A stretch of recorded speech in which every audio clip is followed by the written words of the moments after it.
मोठं झाल्यावर तुला काय बनायला आवडेल? हा प्रश्न लहान मुलांना नेहमी विचारला जातो. असंच एकदा एका शाळेत शिक्षक मुलांना याविषयी प्रश्न विचारत असतात. तेव्हा वेगवेगळी उत्तरं येतात.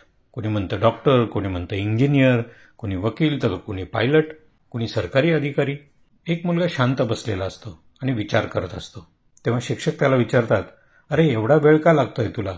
तेव्हा थोडा अजून विचार करून तो मुलगा म्हणतो, मोठं झाल्यावर आहे ना, मला आनंदी आणि समाधानी व्हायचं आहे.